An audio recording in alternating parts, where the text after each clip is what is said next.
CeeLo. We'll sit on the couch with him and hear another song later on in the show. But after the break, this guest is the host of Fuse's show, Lay It Down with CeeLo Green, which actually works out pretty well because his name is CeeLo Green. Ladies and gentlemen, CeeLo Green.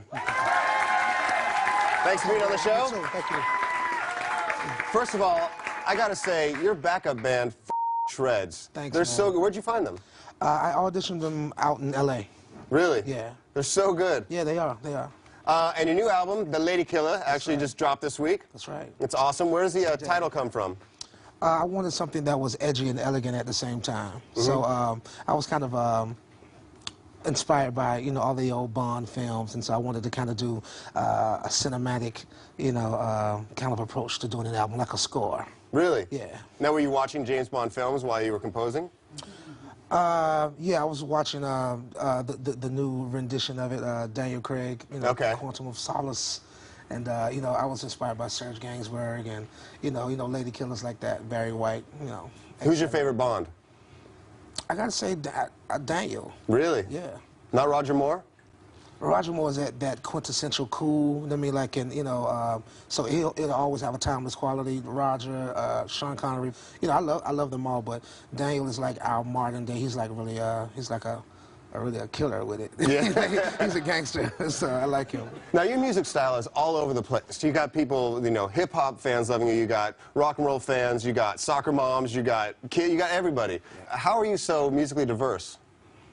Well, I guess I could say that I was more directly influenced by 80s pop and, you know, I mean, everything from Duran Duran to Culture Club and, you know, Talking Heads and, you know, all of that kind of stuff. So, to me, this was music that was unbiased and it kind of involved and, you know, it was more or less like a come-as-you-are kind of thing. And I kind of, you know, incorporate that more or less involuntarily, you know, and it's a conscious effort to do so as well because I just want everybody to come. It's a love letter to whom it may concern, you know what I'm saying? Yeah. Yeah.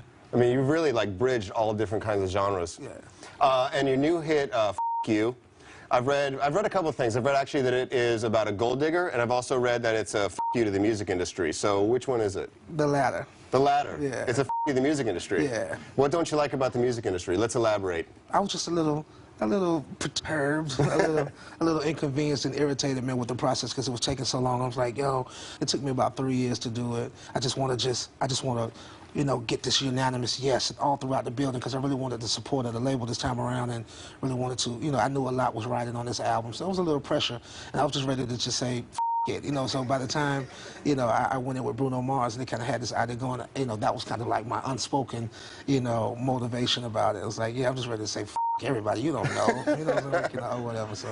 Now, this song was a giant internet phenomenon from day one. Is that kind of like the new hearing your song on the radio for the first time, is having a big YouTube sensation like that?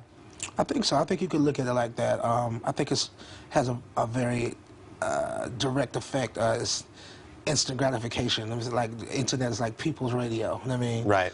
And so I don't think anybody had an idea that the song would work as well as it did. You know what I mean? Like, we did realize it had a flair, you know what I'm saying, like for a first impression. It's a very noticeable song. Yeah. You know, but, you know, more easily could we assume where it wouldn't work as opposed to where it would. But it ended up working right where I would have wanted it, and that's with people. Now, this song has taken on more than a life of its own. William Shatner performed it on George Lopez, and next week, Gwyneth Paltrow is going to sing it on Glee. How does that make you feel? I mean, the timing is impeccable. I mean, like, my being here with you know what I'm saying? You know, my show comes on Fuse. You know, William, Captain Kirk, I'm like, wow, how amazing is my life at the moment? You know what I'm saying? Like, it is pretty weird to think that Captain Kirk is singing your song, F*** You. It's just too awesome. And Gwyneth, you know, doing it on Glee, that's awesome. Yeah. Yeah. And you see a nice paycheck from the mechanicals on that. Nice. All right, so your new show, Lay It Down with CeeLo Green, just premiered on Fuse. We actually have a clip. Let's check it out. Okay. I want to know exactly how something like Fight the Power comes to be. It's real simple. Spike simply said, I'm coming out with this movie called Do the Right Thing. I'm going to talk about this scenario, this hotbed of New York. I'm going to need you guys to come up with music. I need an anthem. Right. I just didn't think that Spike was going to put this song in a movie 800 times. And every time you saw Radio Raheem with the box, it was like... Is that your house? Nah, that's a club that they kind of stylized to look like a lounge. Oh, it's cool. Yeah. Who have you had on that you are really excited about? I love Janelle Monáe. Yeah. And she's dope. I was excited to have her on because I want to show people how talented she is. And of course, Public Enemy, you know what I'm saying, like my godfathers. Yeah. Do you have any cool stories from shooting the show? I guess this is all right to say. It is. Flav and Chuck, they were having an argument. Oh, really? Because Chuck was insisting on doing a new song that, you know, they had just recorded it on the tour bus or something. And he just wanted to do it. And I just recently saw they had shot a video for it, too, so apparently he felt that strongly about it. But he kept messing up. He messed up like 20 times straight. Oh. Go back, go back, go back. You know, I was like, oh, man. So, you know how it is, man, with the suits and ties, man. Hey, yeah. Time is money, we got to go. So and Flav was like, come on, man. Yo, I got a flight to catch, God. Awesome, man. Thank you so much for being here. I really appreciate it. CeeLo's new album, The Lady Killer, is in stores now, and you can check out Lay It Down Wednesdays at 11 on Fuse. We'll have another song from CeeLo after the break. This is Bright Lights, Bigger City, and this is CeeLo Green.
Something brand new happened to me, and it's alright.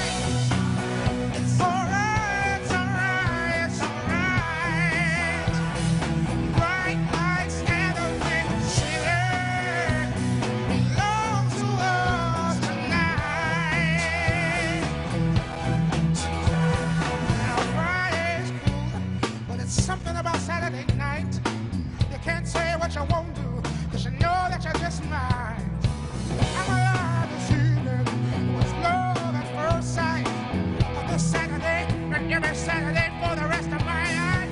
And everyone's standing in line. Yeah, looking good, looking for a real good time. So I'll never have to wonder if I'll have someone to share all of this with. It's alright. It's alright. It's alright. It's alright. Alright now. Oh, city belongs to us tonight. Alright.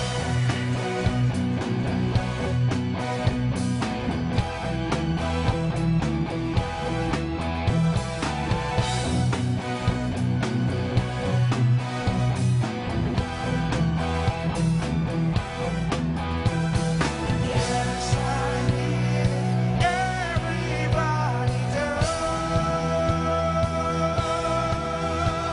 Cocktails and conversation, music and making love.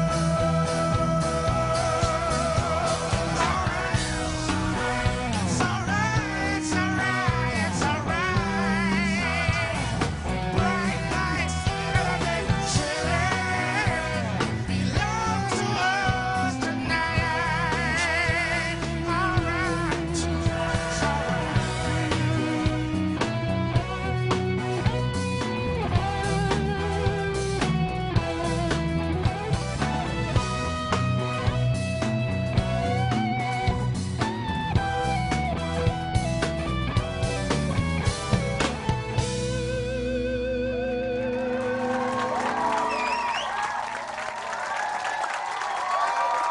All right, that does it for our show. Thanks to CeeLo Green, Joel Madden, and Benji. Yeah, our panel and the show.